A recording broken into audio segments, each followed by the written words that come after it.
nhớ dòng ít trong địa trọng gì trọng phong như trọng sai trở lên sở từ dòng xí ở nút nọ của tàu lần chín nè rồi họ của trong YouTube nó dòm nút nọ của thật cho ít cho sở sự của hành dòm sự gì là trân tạo của trong YouTube số mong to xía của nhọc khói chảo ở YouTube thiết sư tất gì vị gia dù chỉ báo ở dù thì lấy một là tên gạo cho là trò trò cái chỉ tần thế nhia ở nút nọ của là thà trò trò họ nọ cái đầu bé ít trong tuấn sạch lùa trọng phong dư ở bé nhọc khói chảo ở YouTube dòm có bé chỉ sợ ở đây cô thì là khi tạo đến như nó rồi thì là chính kỳ lúc xưa ở ở đến thế đó chỉ khi là do lệnh chồng nó rồi nên ba xiêm thằng tao nó rồi nó giờ cũng trong YouTube chia nó rồi cũng trong YouTube nó cho biết ở thọ nó có trâu thì xà chọn là thấy có chua là nó nói rồi cũng nhập cho biết ở tao chỉ trâu lúc đi sư của phải mua là tên rồi chẳng có họ theo nó sẽ hùa khó xí này rồi thiếu xuống khó xí này rồi vì phải mua chắc là cho sáu xứ giờ tiền chỉ sợ cái chai cho sợ dịch thu là nhưng khách chỉ toàn thấy nhiệt lên này rồi lúc nào cũng là tại đầu bé trong phong dư ít trong địa trọng gì trọng ví trọng giàu ở bé nhỏ cái chợ dịch thu này rồi nó chỉ sợ lịch cũ nữa thì lịch chỉ nghĩ nên lúc xí ha bé ở dịch thu chỉ trò lịch thia lệnh xong đó này rồi cô tôi nhận lùa cô mua ý trong YouTube là này cô muốn là chẳng có phanh trò lên đá thì ấy cô khé chỉ tao nói như ý là cô nói giờ ấy nó cô yêu thắc cái đó này có này chẳng pha ấy này chỉ sợ ô lịch cô nói giờ cô trong YouTube nó là hạt tiền cô sau cái chai chỉ trả cái chai cho hậu YouTube nói giờ là có cô mua cho video hậu của trong YouTube trò tạo thì ở trụ kho đùa lá mặt liệt khen thế trò nút nành gạo thì chúng nó sẽ nành gạo nó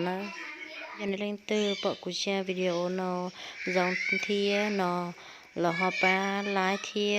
xe là do đăng ký của trong YouTube số mong to xía nó thế nào giờ tiệc của hai chỉ do có thể là thọ này ra lúc gì cũng được cứu thì họ soạn đã tròn đã cả ra video nó có của bao thiê lý do của mà liệu ở dòng đó nữa và bây giờ mình sẽ đọc nguyên văn cho mọi người cùng nghe nhé.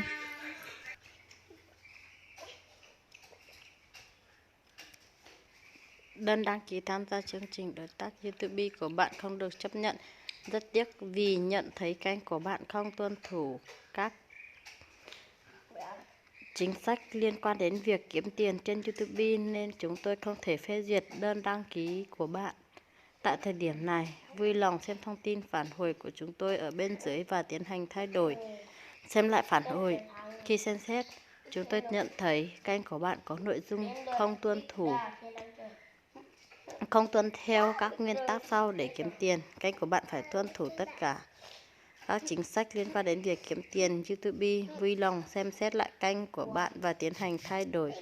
Những thay đổi bạn cần thực hiện có thể bao gồm chỉnh sửa hoặc xóa video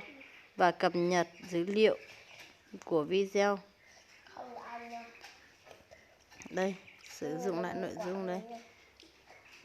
Kênh của mình đã mắc một lỗi là sử dụng lại nội dung đây nên không bật được kiếm tiền. Dùng lại nội dung của người khác mà không thêm nội dung gốc có giá trị bình luận hoặc giá trị giáo dục đáng kể. Vậy bây giờ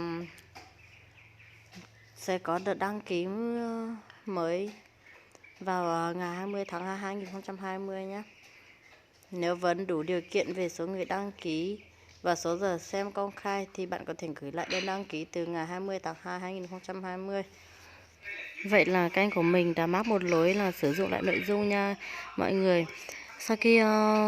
các bạn xem hết video của mình, mong là các bạn đừng làm theo mình nhé. Nếu mà có làm thì phải làm video tự quay hoặc là nếu mà ai làm về âm nhạc ấy thì các bạn tự đánh nhạc nhé, hoặc là đánh đàn guitar thế này mình tự đánh xong rồi đăng lên thì mới bật được kiếm tiền nha mọi người. Nếu mọi người thấy video của mình hay hữu ích, hãy like, chia sẻ và đăng ký kênh ủng hộ mình nhé. Xin chào và hẹn gặp lại các bạn trong video tiếp theo.